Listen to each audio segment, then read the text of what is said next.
Regan, What's welcome up? to the Behind the Brand podcast. Thanks for having me, man. How you feeling? Excited just Yeah. to, speak and talk about life.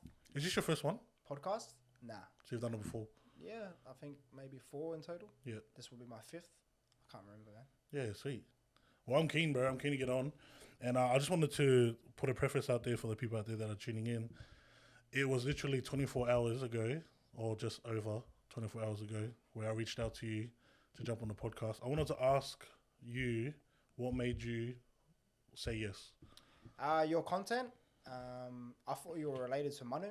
Now that I know you're his Yeah, brother. it's my little brother. Yeah. So, I've seen your content the last month. So, I just like what you're doing, man. And, just for me, like I said to you prior as well, I was like, it's free content for me as well. Yeah. But just love what you're doing, man. And that's why, and it worked out. I was out west today and said yes. Yeah. Made it happen. No, I appreciate you jumping on too, and I wanted to ask you, man, like what's your thoughts on the studio? This is your first time jumping on. First, honestly, like I was, obviously we're in a house, so coming through, I was like, man, where's this? Where we going, bro? Is this a setup? Yeah. Nah, it's actually amazing. You know, they say don't judge a book by its cover, and definitely awesome setup. I would definitely suggest, because you guys like hire this space out. Yeah, Yeah, man, you could definitely do that because a lot of people want to talk and start podcasts. So this would be the place out west. yeah. So for those out there that are tuning on, we're currently in the Better Media studios. So if there's anyone out there that wants to start a podcast or even want to start like their online courses and brands, you're more than likely to jump on here. Make sure you guys check them out. It'll be in the links down below. But let's get straight into it. So Regan, there are going to be people on here that are from your following, even just family that are jumping on board to listen to your story. But there are definitely going to be or we are actually a part of it too, the Behind the Brand following, that don't know who you are. So is there any chance that you can just give us a little bit of a spiel on who you are? Yeah, but I'll go for it briefly, man. Obviously, we'll talk about it more in the podcast. But yeah, I came to Australia when I was 5, grew up in Guildford. G40. G40. Straight from the area. No, straight from the area. So grew up at that, and then primary school. Then we moved to Blacktown because I went to Hill Sports High School for high school. Right. That was just me, man. Just a Western Sydney kid. Loved footy. Under 8s, I started playing and just grew passionate about it. And yeah, like everyone else's story, man. You know, we only have one option, really. Like I wasn't taught anything to do with business. I wasn't taught to do anything with finances. It was never really spoken about in my family. And then at the age of 15, contracted to Para. And before that, you know, my family went through a breakup. My mum and dad split. And as a young boy, you don't know what to do. I was the eldest son, so you know, being the man of the house, that was a big responsibility. And shout out to my mum, man, because she, you know, held it down for many years. But yeah, then from there, man, just trying to crack it into, you know, first grade, like we all were. But I got caught up in the party life, got caught up with drugs, alcohol, and that was a turning point to my career, because when you think you're the man, but you're not doing all the behind the work, it catches up. Yeah. So I was naturally pretty talented, and you know, I had all the skills, but when I stopped focusing on it and my attention went elsewhere, that's when it went downhill for me and hit rock bottom. I lost everything, lost my career. Like I made SU Boy up an age, got dropped my own age. I played Western Academy with Jerome Luai and all those boys, and after that, man, it was just tough. Like trying to get your pride back. But yeah, I was always interested in doing other things, like not doing what everyone else was doing. I didn't like studying at school, didn't like any of the educational formal setups. I got introduced to a network marketing business at the age of 16, I think I was at the time. And then that opened up like a whole new world for me. Like in business and stuff. Personal development, how to sell. And yeah, I thought I was going to be a millionaire at the age of 18. That obviously didn't happen, and but I learned how to, you know, develop myself. Yeah. And there was other ways than going to be a, you know, construction worker or work in a factory. And then just 17, 18, really focused on that kind of after I got dropped from SG Ball. Played a bit of footy until I was probably 18, 19, but I didn't want to go get a job in like a warehouse or. So I went straight away, finished HSC. I went to work for my mate's cafe, or his cousins. And yeah, it was a barista, man. So I started making coffee from there. And I fell in love with just serving people. And I actually met my wife now. There, and yeah, it was a roller coaster from that point on. Yeah. I kind of just was playing local footy, not SG, but Sydney Shield for Wenty, and Yo. yeah, just doing that. But I knew like it was the kind of the end. I didn't want to accept it, but I just knew that there was no offers coming, by. And after the last season of SG Ball, my manager went missing, and then I just kind So of. did mine, eh? Well, it happens, man. It happens. They've got too many boys, and if you're not making their money, they're not going to give you attention. But yeah, that happened, and then I started making coffee for a while, and then I met my wife now, and we got together, and I had my first baby when I was 19. Yeah, well. That was a shock, man. So at that kind of time as well, I got introduced to the Bible, introduced to who Jesus was. Growing up, I was atheist. Used to judge all the church boys. Used to act like I just didn't see the fruits from them. Yep. So I was very judgmental, and the things that were happening in my life, I was like, nah, surely God's not real. But then around that time, started to get introduced to my faith, but being a young man at the age of 18, finding out that I was about to have a baby, changed my world. And it was from that point onwards, man, it was kind of like a very, very spiraling down for me. My footy was gone. I was just a barista. Didn't really have any educational background, and I was still doing network marketing, but it wasn't really kicking off. We used to talk in front of like hundreds of people, like young kids, and just a few people from the West. We got together and started this, obviously, in Sydney, and it was amazing, man. Just having that outside perspective of you can't. There's many ways to make money. Yeah. But we obviously didn't go to the next level in that, and after that, man, I was just lost, really. And thank God I found God, because at the same time I was dealing with obviously still doing alcohol, drinking, drugs, and I was addicted to gambling. Yeah, well. At the time I didn't know, but gambling almost ruined my life. Thank God it didn't. So I was still trying to find myself. Had my first baby girl when I was 19, the best blessing that's ever happened to me. And then I didn't know what to do from there. Honestly, I was just like going through the emotions, working in the city at that time. Now I moved cafes, and I was being a barista, and I was like, man, surely there's more to life than this. Trying to understand my faith. I wasn't going to church at the time because I said to myself, I'll never go to church. Yeah, well. And then I think it was around the age of 2021. One of my good mates, Jesse Owad, he introduced me to this church that I'm going to now, Revelations. But I still was really, really prejudged, like just judging them. And skeptical too. Skeptical. Yeah. I was like, church, just take your money. They, they give it to the pastors, and they go live, the best life. But we used to do Bible studies at my house just for a couple of years before I went to Revs. And from there, man, it just trying to discover my purpose in life, really, and understand my faith. From there, man, and then, I went to church for the first time, and, haven't looked back. Me and my wife have been there for 6 years. We are part of the leadership team there, and if you could ask me 10 years ago, would I be at church?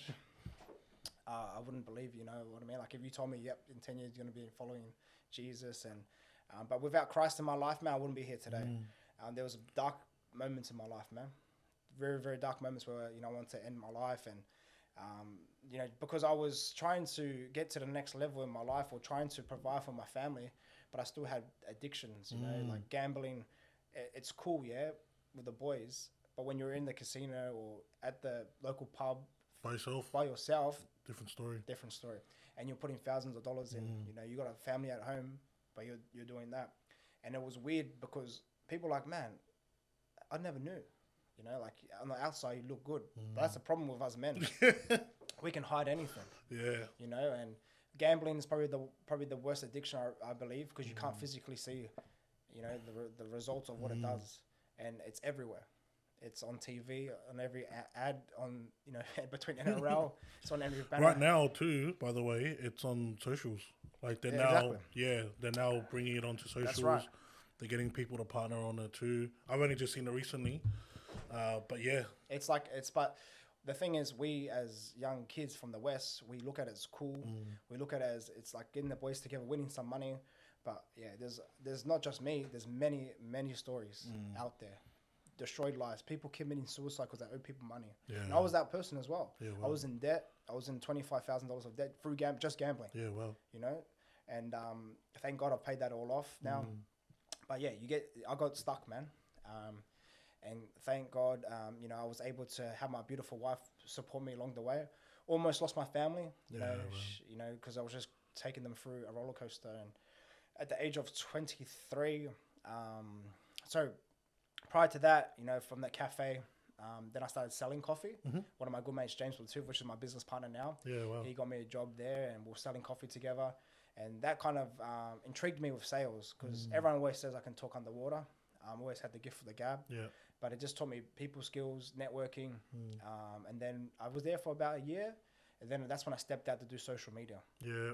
So my social media background, when I was 18 at the cafe, they asked me to run their socials. And growing up in that generation, like it was a no-brainer. Yeah. Like, why not? I think they paid me $50 a month. And then when I was at Chabello, I started to see like different kind of seminars online and just different books. And I started to invest in, you know, knowledge, and I started to learn more about social media. Yeah. So when I was at Chabello, I started my own business.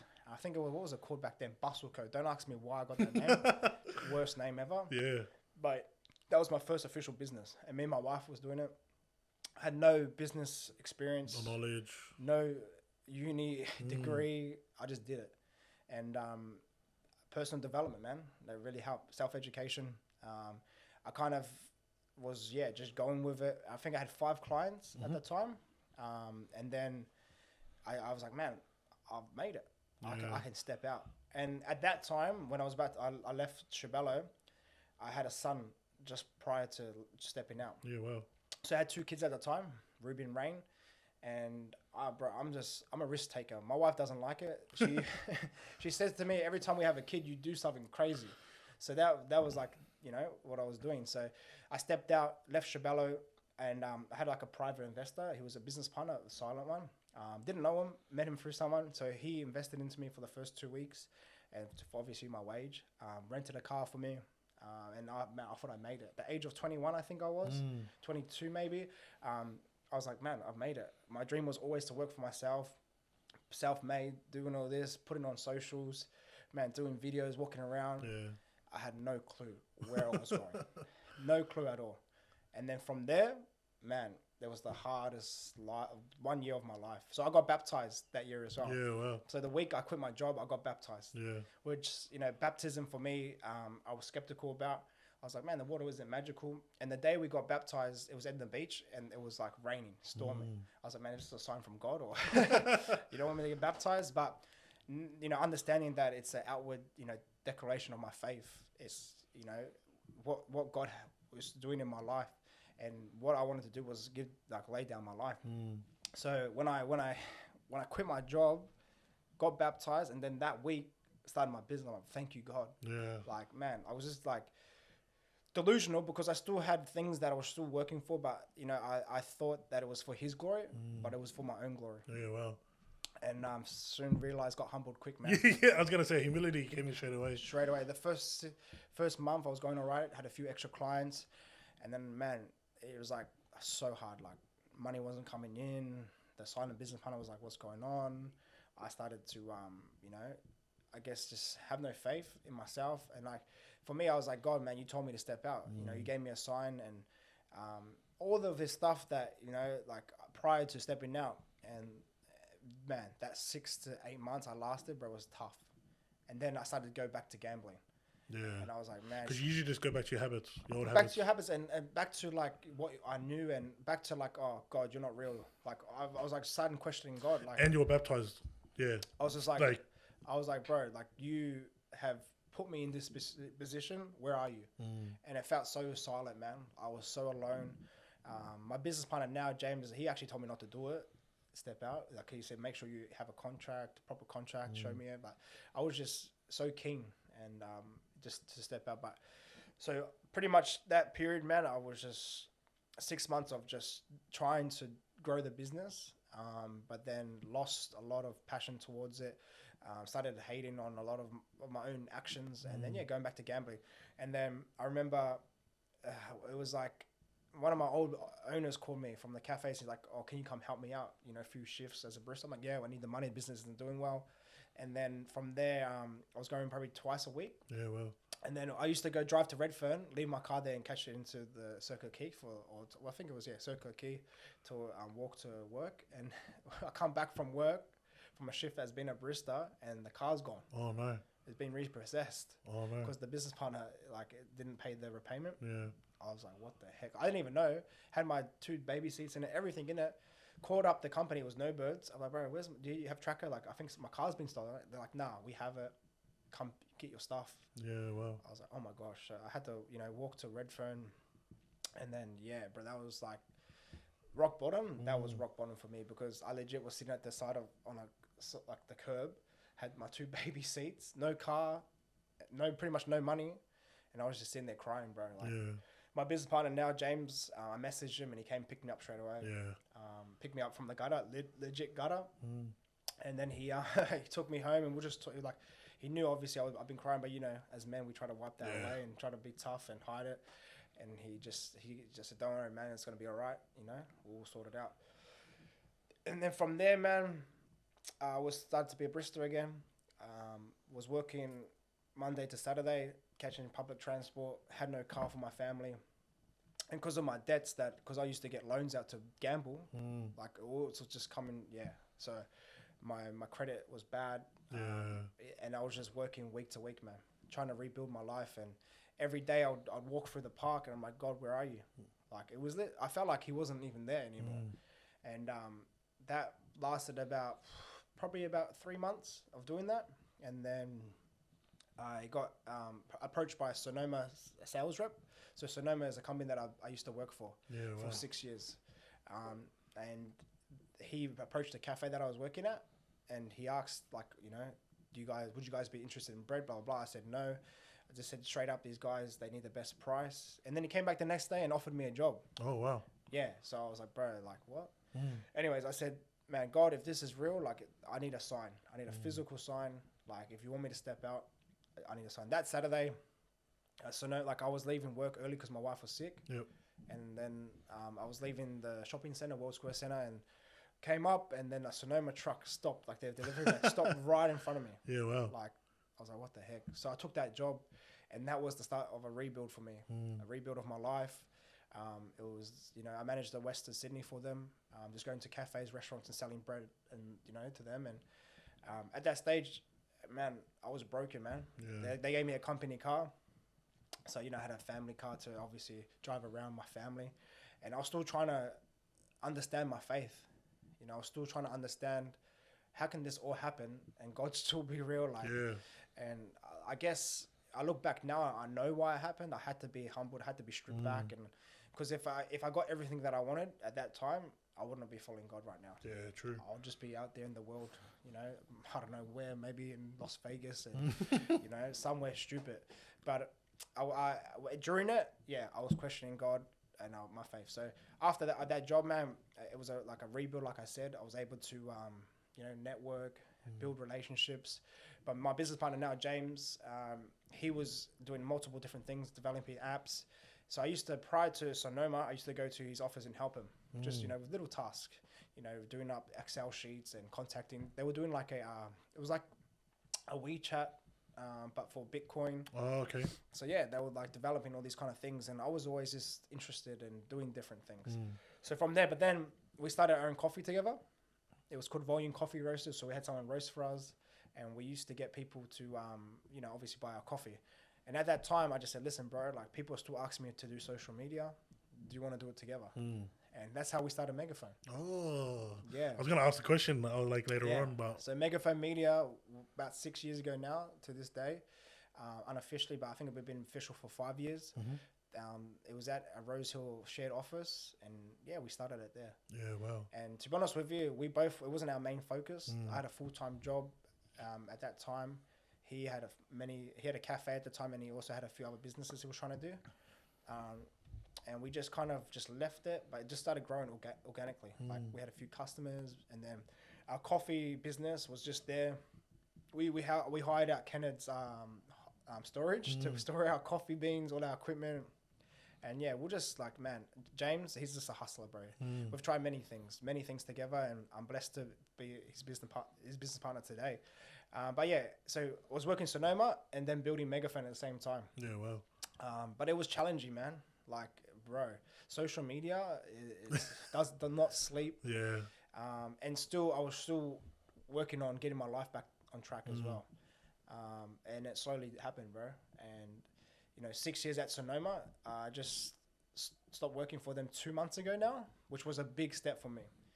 Oh, true. Yeah, because you just mentioned that. Yeah. So after the 6 years of working there, like security, like having a weekly income, bro, I had the best job in the world. I was going around drinking coffee, doing my own hours, and yeah, I had a good life, man. And obviously building Megaphone at the same time.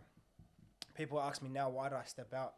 And to be honest with you, it's because God told me to. Yeah, well. Like at the start of this year, we did a 21-day corporate fast with the church, and I just wanted direction, and He showed me a lot of things, and it was timing, and everything just came into place. So after doing the gig at Sonoma, it was very, very, very a blessing, like just rebuilding my life.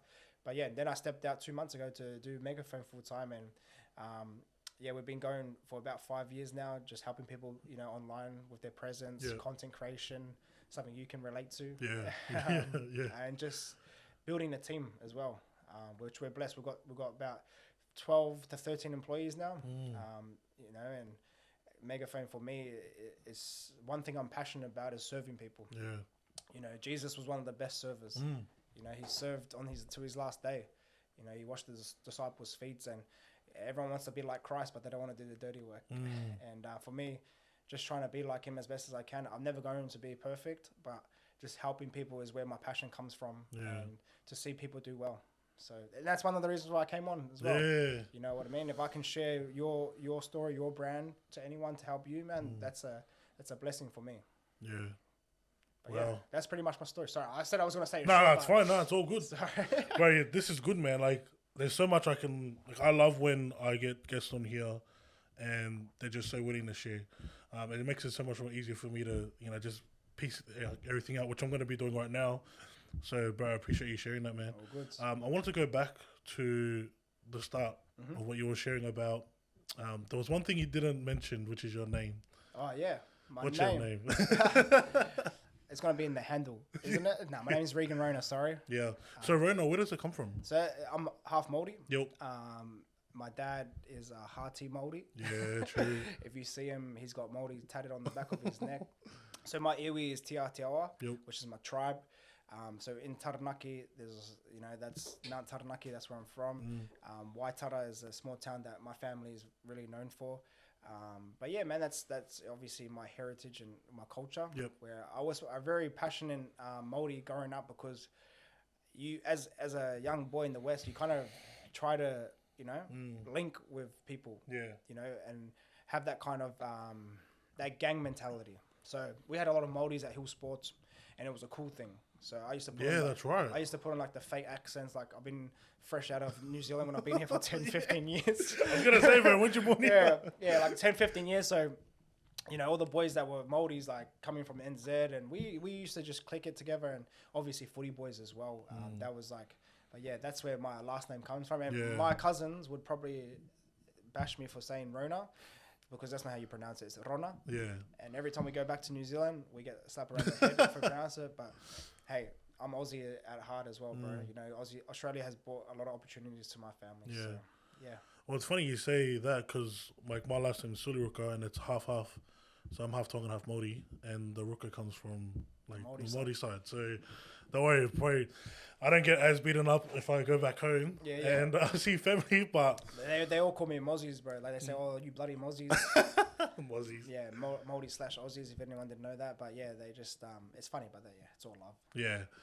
So yeah, Regan Rona, Māori. You've shared a bit about your culture. I wanted to share about. I wanted to just touch base on like school. So you obviously went to Hill Sports.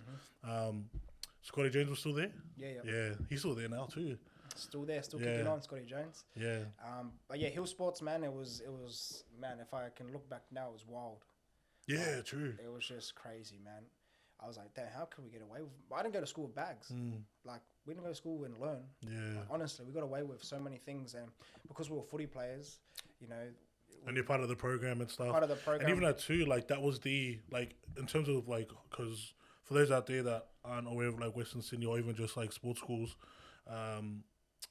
like obviously when you go to a sports school, there's different sports. Yeah. Like it's not just rugby league. That's right.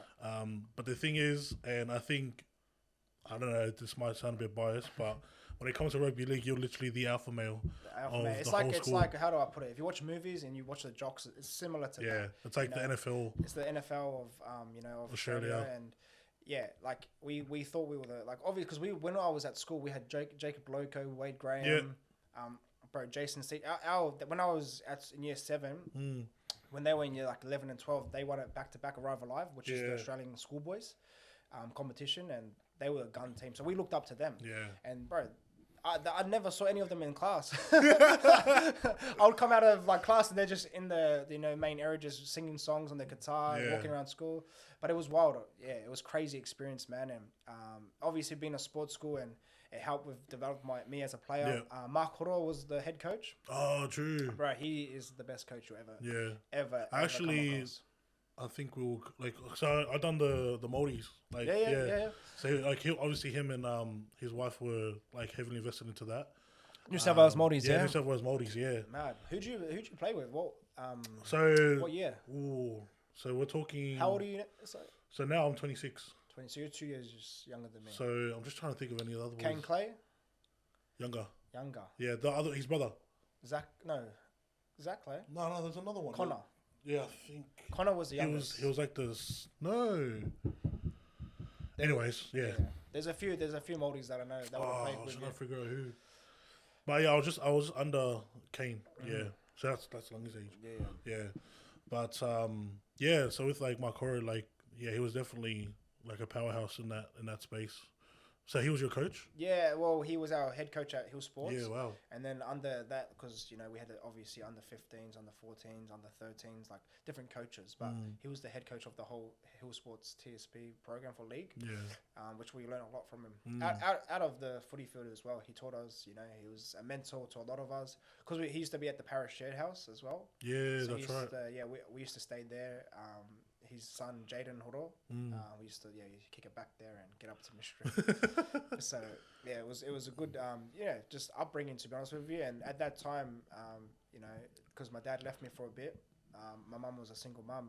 I looked for role models that were men. That's usually what you do. Yeah, that could give me some light or direction. So he was one of them, and many people that were in my school, experience. But yeah, it was fun, bro. It was. I look back, I'm like, bro, if my kids go to a school like that, I'll pull them straight out. And it's funny because that's usually what was the culture back then. Like, I don't think it was just like Hill Sports. Like, Nikki went to Patrician Brothers. Yeah, same thing. Yeah. Like all the, I guess, higher up schools. Yeah, they were over the salary cap because they got all the Penrith players. Bro, they used to. I was like, man, this guy just came from the country, or came from New Zealand, and then it showed to Patrician Brothers. I was like, there's something going far on. Out. But they used to smoke. Our age, bro, they used to smoke. Yeah, us. They used to definitely give us hidings, man. And yeah, it's like funny, good times. But yeah, so that's where you went to school and then like done like your footy and that. Obviously played at Winnie's too. I wanted to kind of touch base a bit on like the rep side of footy, because one thing I learned like just going through like the system, because I went through the same system as you. I played at Cabra and then went into like the Parramatta system, and like there's definitely a lot of things that we learned at a younger age in terms of like resilience, discipline, and all that stuff. I wanted to ask you at that time, what did you learn at that time? I guess leadership was one thing. Yep. Because I at a young age, I was given like captaincies for my teams and stuff like that. But just to be a professional, you have to really, like knuckle down and responsibilities. My mum didn't have a car for a long time, so I had to work out rides. Yeah. Or catch public transport. Yeah, Westmead, eh? Wow, that was and then I had to go through. Stories, bro. We used to run our muck, bro. Adam Fanua Blake, when I played Upper Age, we used to finish school and we used to just go there. It was good times, bro. Good times. But the one thing I learned is just, get through the hard times, and how to overcome tough times as well. I was injury prone, bro. Really? One of the seasons, bro, I did my hamstrings, like I did my left one twice. Yeah. Just very, getting through those mental battles, because if everything is wrapped around in your own mind, like for my sakes, it was footy. That was everything for me. That was my only option out, So when that is taken away and you're injured, you start thinking like, what else is there to do? Yeah. So it really built my resilience, but at the same time, the culture of footy itself was very bad back then. Yeah, like it was all toxic. Very toxic, man. I remember we went to where did we Armadale? Yeah, bro, I went there. Bro. Yeah. So we got there. This was Didn't something happen? Oh yeah, I got in trouble. Yeah, but even like some of our boys.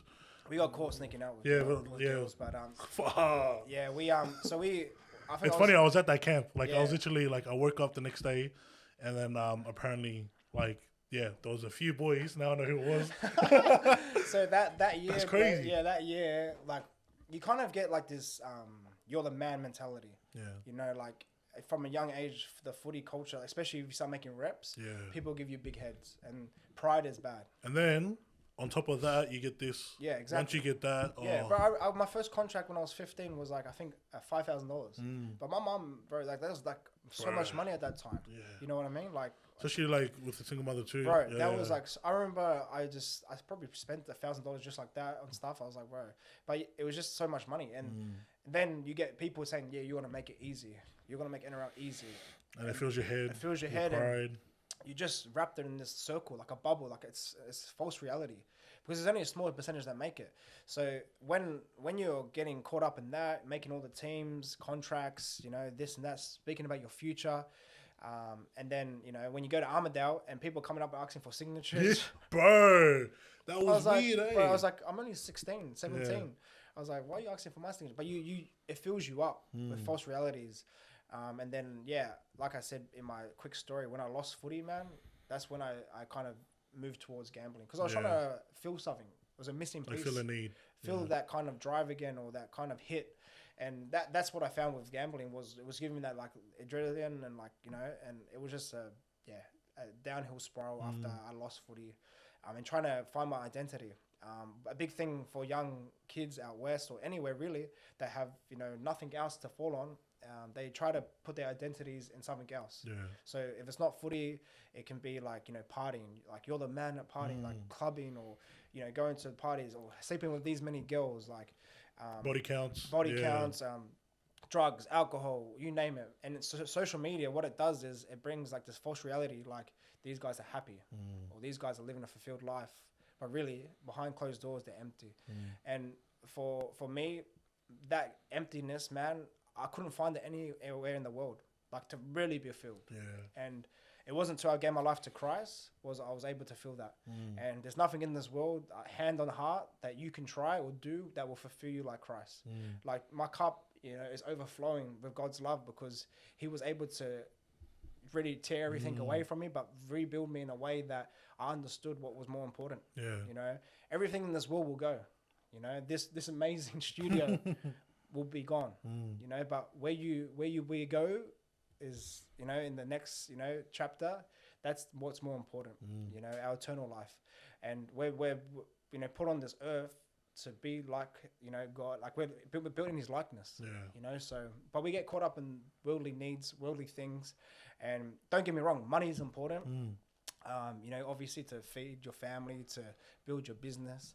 But if you're everything in you that is, trying to reach more money or trying to, that brings you happiness, you're going to be left empty. Because the problem with money is you always want more, and I've come across a lot of people, like different demographics, from billionaires to millionaires to people with no money, to people with everything, people that can get things at a click of a button. Do you think they're happy? Majority of them are not, because they're trying to fill it with worldly things. Yeah. And only Christ can fill, that kind of love. And I'm blessed to be able to, do what I do, but give all glory to God. Yeah. I'm telling you right now, you heard a bit of my story. Yeah. I'll probably be dead or ending up somewhere else, honestly. If I went down that path, and if God didn't pull me out, I wouldn't have my family. Like, there's no way I'll still be with my wife now, and have 3 beautiful kids. Like, it was just, I can't take the glory. Yeah. Because I know, you know, who I am without God. Like, without Christ in my life, I'm very selfish, very self-centered, very prideful. And yeah, thank God that I found him, man, because it turned me into who I am today. And obviously, my story is because of Christ. That's crazy, man. And I'm definitely keen on talking on the faith side of things. But you mentioned one thing just there, which is your family. And I want to talk just briefly on that. So you met your now wife, Coffee? Yeah, I was 17, lied about my age. Yep. She's 6 years older than me. Yeah, wow. So she came and got a coffee. And then So you played it well. I was 17 and I was just like, yep, trying to, you know, be that cool guy. And yeah. Also, too, can I just ask quickly? So you're 17. Were you still playing at? So when I was 7, that was when I was just around the Western Academy, I think. Okay. Yeah. It was around that period. So I think after that season is when I officially met her. Yep. But I was still trying to find out, because my manager at the time, he did give me a few options. He gave me Cowboys and he gave me something else, but I was like, I can't leave my mum. You know, that was a hard thing for me. Yeah, true. But I kind of in the back of my head. And even that too, you're the eldest in the family. Oh, my sister was the oldest, but she already had like a son at the time. Yeah. And she was moved out with her partner. Oh, okay, so you were like... Yeah, I was the oldest. Yeah. So it was tough, man. But from there, when I met my wife, lied about my age, and then we got together. You know, so obviously I think it was a year, not even a year, we were together. Then she got pregnant. Yeah, well. So that was a big shock. Yeah. And then I got 3 kids. So I got my beautiful Ruby girl, which was my firstborn.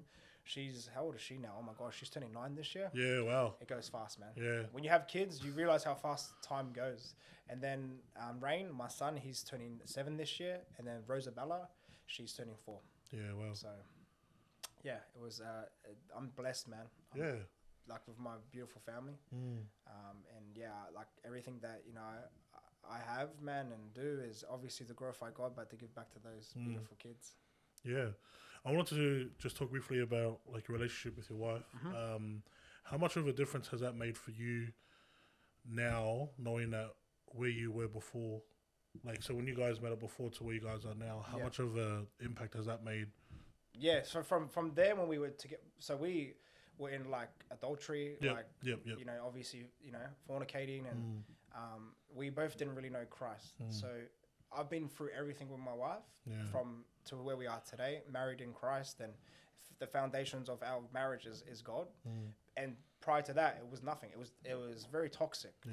Like we used to get into arguments. I used to go out and drink and gamble, like saying like pretty much stuff. But that's the problem with our society today. You get into an argument with your wife, what do? You call the boys, like, yeah, come get a drink. Really, we should be men and face it. I'm sick and tired of people like trying to make an excuse of like, you're married to this person, like you did your vows, man up, speak to them. It's not easy, man. Marriage is not perfect, but the way God designed it, if you don't have the maker in your relationship, what do you think is going to happen? It's going to break. It's going to fall apart. And the problem with society now, divorce rates are through the roof. Yeah. Why? Because, okay, they have this massive wedding, spend hundreds of thousands of dollars of money. I love that you're talking about this. Shout out to my Lebo friends. They spend millions of dollars on weddings, yeah? But they don't reinvest that into their marriage. And they don't have God at the center. Which, like I said, it leads to destruction. And me and my wife, we've been through so many things in our lives, different stages. But one thing I can give advice about marriage, if God's not at the center of it, there's no marriage. Like he created it, from the beginning of time, made woman, man to be together. Yeah. But yeah, that's just something that I've realized the difference of having a relationship in Christ and a relationship not in Christ. Yeah. I grew up with my family being like, obviously witnessing my mum and dad argue and there was no God in the center. There was no, I didn't even know who Jesus was. Yeah. But I've seen different sides of, a married couple that's been in God and a married couple that hasn't been. Yeah. But yeah, it's been a journey, man. And shout out to my wife. She's amazing. Like without her, everyone thinks I'm very organized, very, proactive, as you said, or, but it's because she organizes all the back end stuff. And she prays for me, man. She prays over me. There's been many times where I've just come home and broke down. and she'll just start praying. Yeah. You know, she's like, "Come here, I need to pray for you." So she's a spiritual warrior, man, and I feel her prayers every day. Yeah. What I do want to say, man, is that like this is I truly believe that this is bringing a lot of hope into people that are listening right now, especially for those out there that are wanting to, you know, go to a church or you know get their life right with Christ, because the story that you're sharing now isn't the pretty story that everyone thinks it is. Like when it comes to being a believer or being like a Christian, everyone thinks that, oh yeah, you know, you meet together, you're meant to be perfect and then come in perfect. When we both know that it's a completely like opposite. It's like, oh, you come in as you are, and then you renew the mind and you transform into what He's wanting you to do, as opposed to the opposite. So that's one reason why I didn't believe in God. Yeah. When I was younger, because I saw so many people preaching that, like, oh yeah, God, you have to be perfect. You got to be this, you got to be that, or I saw them say, you know, God's amazing, but they wouldn't have the fruits, or they wouldn't live a Christian life. And one thing I can definitely testify is that, you know, churches these days, I'm not trying to prejudge and put any, you know, shame or hate towards any churches, but if you are at a church and you're trying to pretend to follow Christ, like fruits will come out. Yeah. The problem with this day and age is that people, like Christians or following Christ is cool.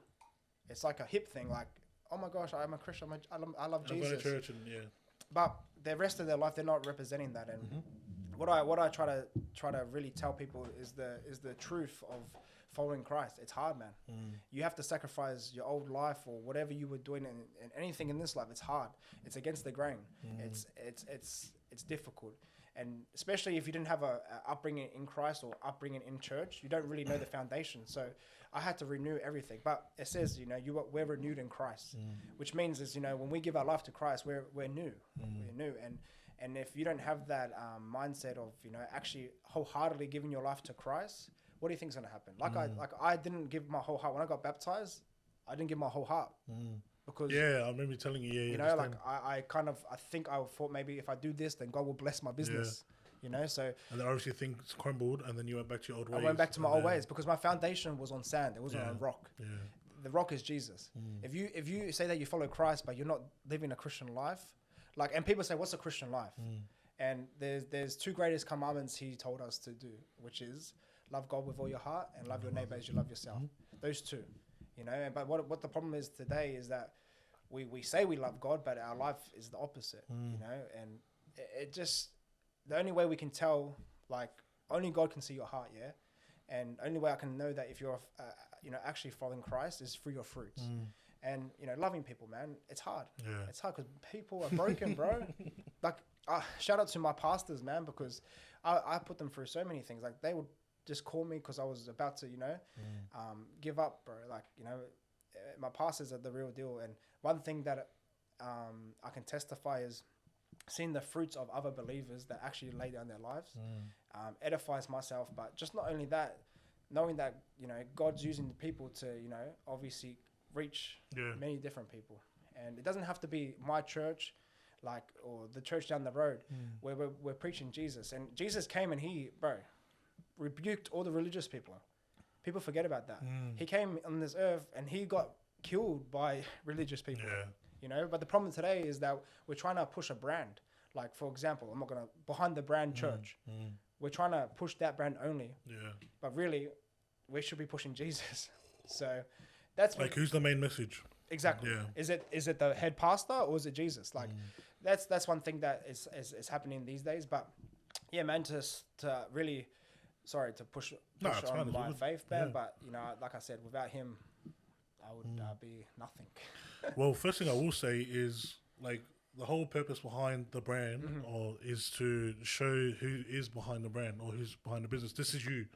And I think there are, like, when we get people on board here, like, our goal is to show people behind the layers of what they think they know. So they look at Regan Rona, they see him on social media, they're like, oh, this is the type of person that I think he is. But it's like, no, he's much more bigger than that, or there's much more deeper levels to him. And that's why we have this podcast. I love it, man. So we get to do that. But at the same time, too, we do want to, you know, expose what you do in terms of your business and stuff, which we're going to get into very, very shortly. But before we do get into that, we do an icebreaker. So we just do like a random question just to, spice it up and get ready for the main meat of the podcast. And this has got to do with footy. Obviously, all three of us here, Nick's in the studio too. We all can relate to footy, but I wanted to ask you a question. Mm-hmm. So, if you were to get back into footy, what would you do differently compared to what you've done? That's a good question. Now, I'm going to keep it wide open. I'm not going to be specific, but what's the first thing that comes into your mind? I would stop drinking. 1, stop doing drugs. Yeah, wow. 2, and stop partying. You feel like that's something that would have affected you? Who knows? But I can't predict that. But I know that it didn't help my injuries. Alcohol, definitely didn't. I was in moon boots and going to parties. Oh wow. Yeah. Like we would go to after Friday night training and head to parties. Injured, not injured. That was like, and obviously that's not good for recovery. But what I would do different is definitely those 3 things. But obviously give my life to Christ earlier. Yeah.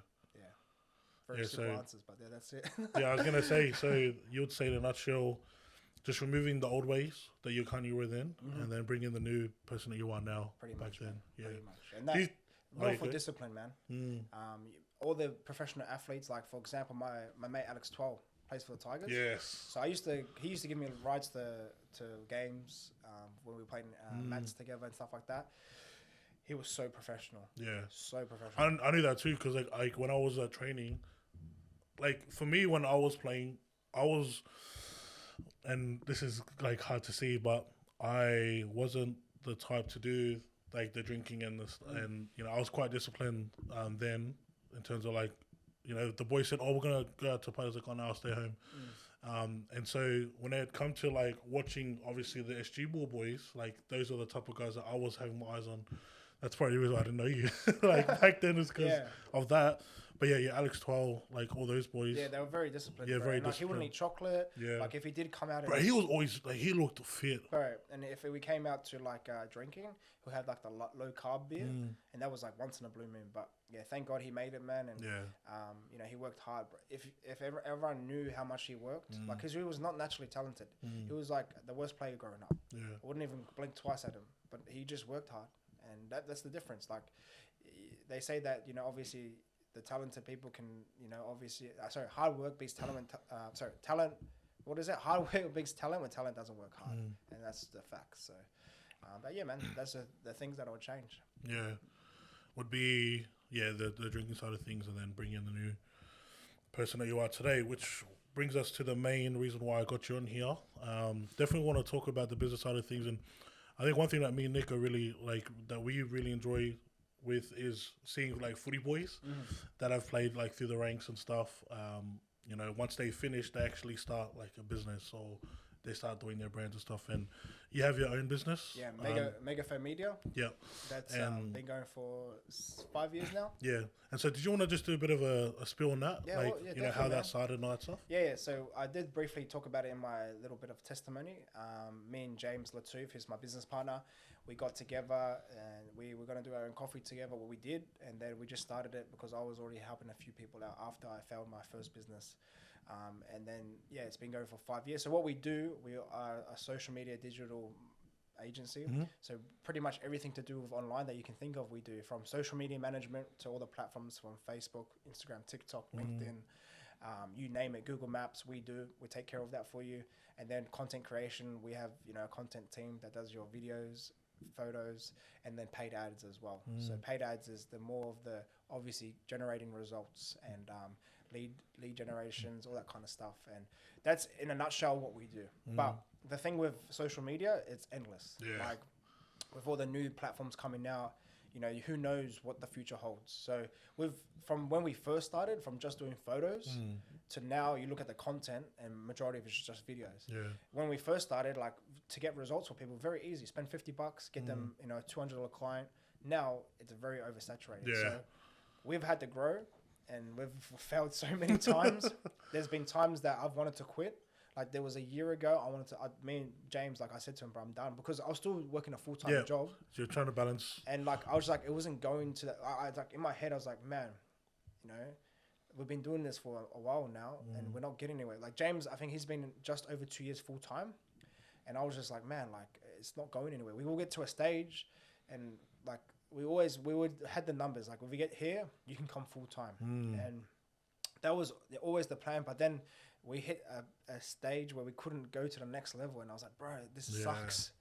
And it's like, and you feel like you're plateauing, and I just feel like, why am I doing this? Yeah. You know, like I might as well just work for someone for the rest of my life. But then, you know, obviously, you know, with my quiet time with God and just people around me, and just saw that this is where I'm meant to be. Because, like I said, I wanted to give up multiple times. But God kept throwing it back at me, man. And even when I did my own business, you know, so prior to doing Megaphone, and it was just crazy. But yeah, that's what we do, man. We help people, and briefly, like what we spoke about before, I just love giving back to people and helping them grow their business.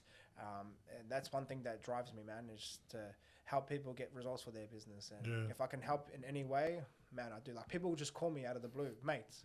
Hey, what do I do here? Like I'll give that, you know, like anyone that needs help with social media, if they need like answers, like on Instagram, how to do this, like they'll just call me, and like I happily give it for free. You know, because for me, money isn't the end all.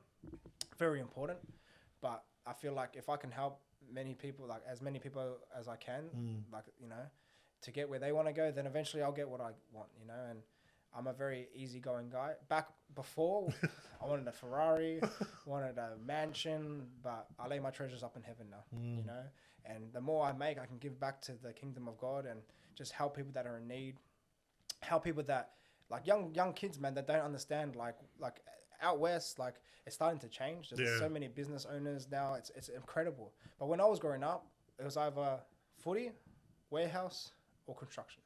That's the only options that we had, you know. So I really have it in my heart just to give back to our community and just keep, you know, growing what I'm doing. And God willing, man, if it's, you know, meant to be, he'll grow into, you know, where it can be. And we'll be able to, you know, help more businesses out. I wanted to ask about your name, so Megaphone. How did that all, like, because I know you were mentioning about the names are like, they're like the other businesses that you started were just random, like, or just a random name. This was a random name as well. Yeah. So we were sitting there. I remember the day, me and James were in the boardroom at the shared office, and we'll just throw names. And then he's like, Megaphone. And then he drew up a few things. And we're like, yeah, why not? Like, because our business at that time was called Volume Coffee Roasters. Volume because we wanted to build the volume of the coffee per week. And Megaphone, James just said it. And I said, yeah, why not? Who cares? Like, bro, I wasn't even fussed. The name's a name. And that's how it came to get, honestly. It was just, we ran with it. And haven't changed it since. Yeah. Do you feel like there's more meaning to it now, knowing that you've been doing? Of course, like it's the megaphone. Like, what do you do on a megaphone? You know, you shout out the brand. That's the reason why kind of we had it at the start as well. But like it wasn't then like, oh, we're still like a strategy why we're gonna call it Megaphone. It was kind of on the spot, man. I think we had 3 other names. I can't remember what they were. But yeah, it was just Megaphone, and then bang, and yeah, we ran with it. And obviously it is what it is today, you know, to be the megaphone for businesses, man. Yeah.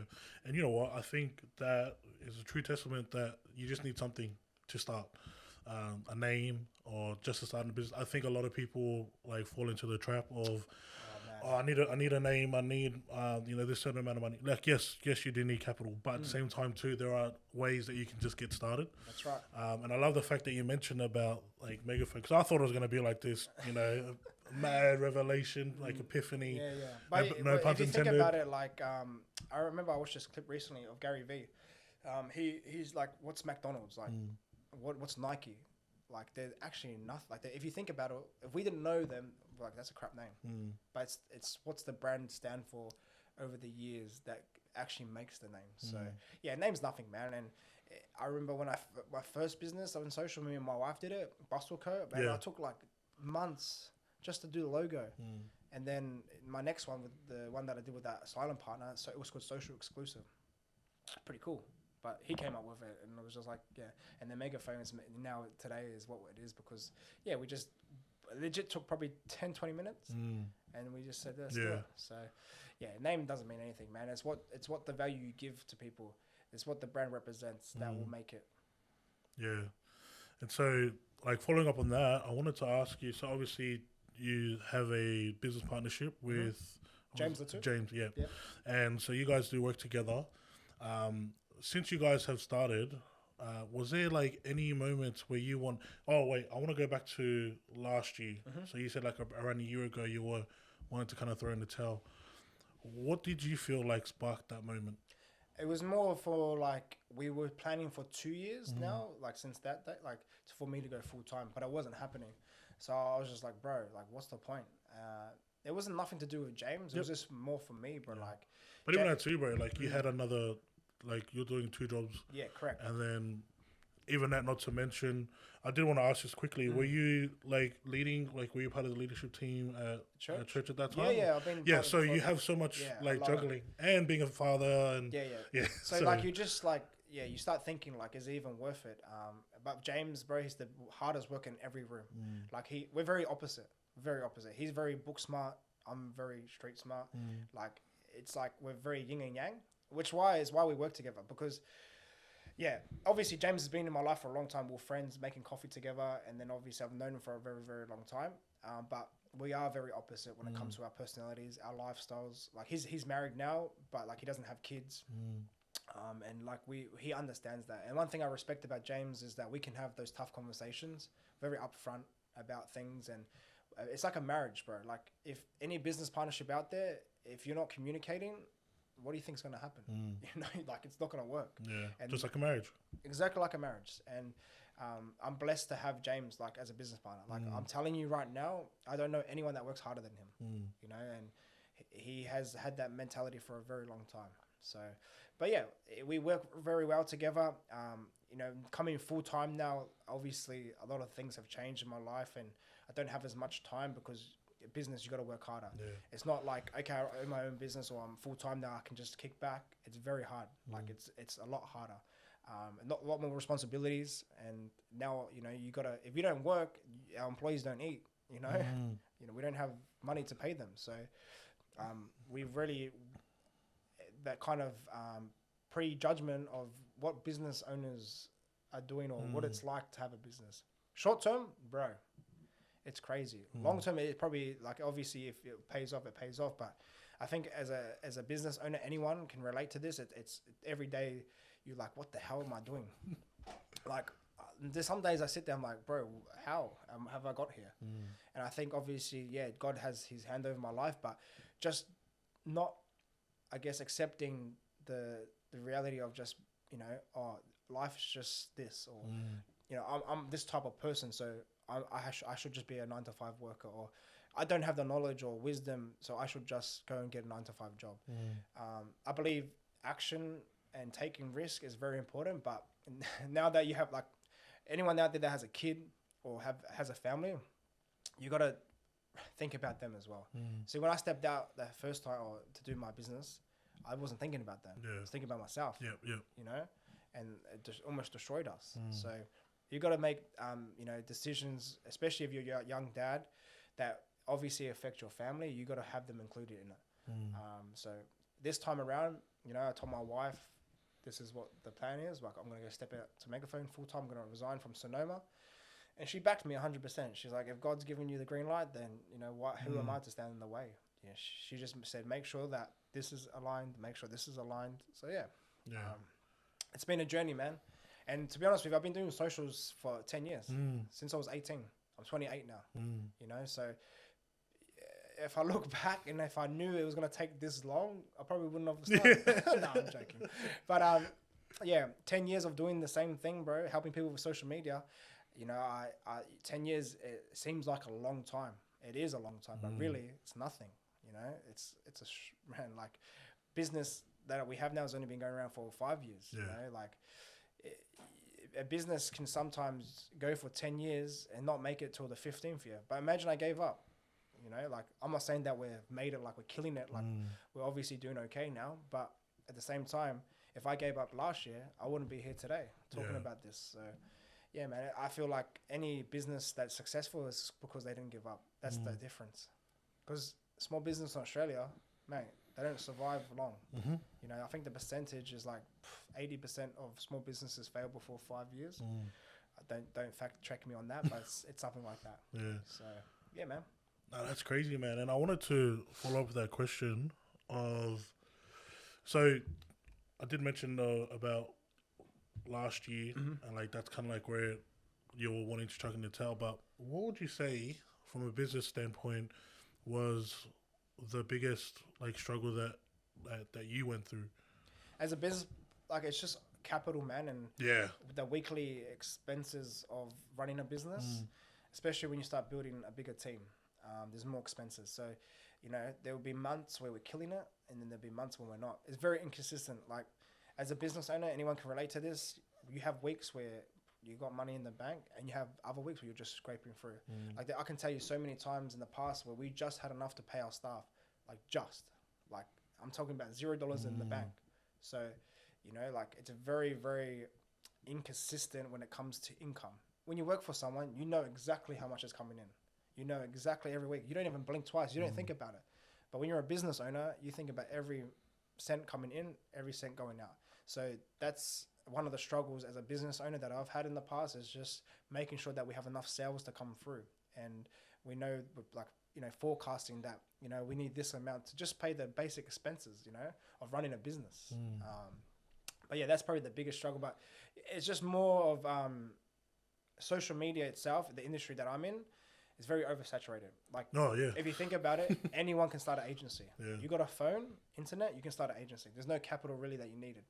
But to really go to the next level and, obviously build a business of it, that's when it comes to, you need money, obviously. So, but yeah, it's so oversaturated that, people are just starting it, and then they come in with cheaper pricing and all this kind of stuff. So that's another hurdle that you have to go through as a business owner, is that, obviously other people that are just doing it Competing. because, they can, and there's no like certificate that you need to start a social media agency. Yeah. So that's another challenge. But yeah, besides that, man, like those are probably the two top, challenges that we've had in the last year or so. Yeah. And from that, like from those challenges, what have been the lessons that you've learned through that? Yeah, man, like I just, one thing I can tell any Christian out there, that being a business owner is probably the most faith-like thing you can do. Because, I second that. it says, walk by faith, not by sight. Every day is you're walking by faith. Because, like, it's funny, 2 weeks ago, we had like a bit of a, like a quiet 2 weeks. Yeah. Like, no, I'm talking about new business coming in. Yeah. And I was like, oh my gosh, what's going on? Like, it's only been a month of being full time, and and I was like, oh crap. But you have to really lean on faith, because if you're leaning on your business, you start like, oh, bro, there's no new sales coming in. So, but then the last week or so, or the last 2 weeks has been crazy busy, new business, and so we're like, what? Yeah. So, honestly, it's walking by faith, man, and not by sight, and it's a walk with God, because like I said, I don't put all my eggs in this one business. My foundation's Christ, so I go to Him. So I just, if I'm struggling, man, it's I heard this in the Bible. It says, "Do not worry," 365 times, and how many days in a year there is? 300. Why would He do that? Because every day He knows that we're gonna worry, and that's one thing I do, man. I just give my worries to God, and it helps me to get through, the tough times or the quiet weeks, or oh crap, we need this much to pay off this. So that's what I've been doing at the last couple of months. And my last question I want to ask you before we start wrapping up is, when it comes to like personal development, because that's one thing that you mentioned through your testimonial, you sharing about who you are. If there was like one like kind of like a personal development like thing that's got you to where you are now, that's keeping you grounded, what would that be? I would say the Bible, bro. Yeah. Honestly, like It's funny. There's so much nuggets in there that people don't know. If there's one book Yeah. that I could give and that's it, it'll be the Bible. Yeah. Wow. Everything that we hear about, all the wisdom in this world, it comes from the Bible. There's a lot of proverbs, man. Wisdom, knowledge, all comes from there. But if it was one book, it would be that book, man. Yeah. It's life. It's the bread of life. Without that, man, we're very thirsty. We starve. People don't understand that this book's been around for 2,000 years. Like, obviously Jesus and the testimonies of that, but why is it still going? Like, it just, at the end of the day, people, like, I know why atheists are atheists, or people that don't believe in Christ. I know, I used to be that. I know exactly why. I'm a very practical learner. I want to see things. I want to see Jesus come down and, tell me that he's a real. But I've just seen so many miracles in my life that he has to be real, man. He has to be. And like, I just can't fathom that this book has been around for so many years now, but it's the most persecuted, religion in the world. Why? Because when there's evil, man, they know what the opposite is, so they try to take it out. Yeah. But yeah, like I said, I've seen a lot of miracles in my own life, and I just know that without God, I definitely wouldn't be here. So yeah, the Bible, my man, personal development there. There you go. Now, grateful, bro. Grateful, man. And we're going to wrap up the podcast. But I want to ask you, bro, how you feeling? I'm feeling good, man. I'm feeling good. Sometimes I talk too much. My wife says that, and I do talk too much, but I'm feeling good, man. Thank you for your time. Thank you for allowing me to be on. I know it was last minute, but everything happens for a reason. Bro, you killed it. No. You killed it, bro. No. It's without you, man, I'll be talking to myself. Yeah, that's true. So talking to you, man, and Nick behind the camera, he's doing all the editing and stuff like that and live streaming. So yeah, without you guys, we wouldn't have this platform to talk on. So man, I just hope this helps one person. Yeah. My story, if it's helped one person, I'm a happy man. Yeah. No, it definitely is, bro, and you're looking at him right now. Yes. But yeah, bro, we're pretty much going to wrap up and land the plane. But what we do is, like, as part of the Behind the Brand, we actually get the special guest from the previous podcast to ask you a question. Oh, that's good. And so your question for today is, what are your 3 values that you carry in your business that's helped you grow? 3 values? Yeah. That's a good one, man. Yeah. That's a very good question. I think number 1 is to make sure my foundation is Christ. That's number 1. Like, there's no ifs or buts. That value obviously is a high value, so that's definitely number 1, to make sure that my foundation is set on the rock. Number 2 would be walk what I preach. So if I'm being a preacher, preaching love, and then I'm treating my employees like crap, or doing dodgy things, that would be number 2. And number 3 would be give back in some certain way. Give back to homeless people, give back to the less fortunate, give back your time to people that don't have the opportunity to have what you want. That would be my 3 values. Right, this has been hectic, man. Yeah. Appreciate you jumping on. Man. If there are people out there that are wanting to connect with you or want to know more about what you do, what's the best way that they can connect? So you got my personal at Regan Rona, Facebook, Instagram, TikTok, YouTube. That's my handle everywhere. Or you can go to our business page, which is megaphone.media. But yeah, man, that's social media is the way to connect these days. So anyone that has questions, DM me. I'll be able to answer it. Yeah, sweet.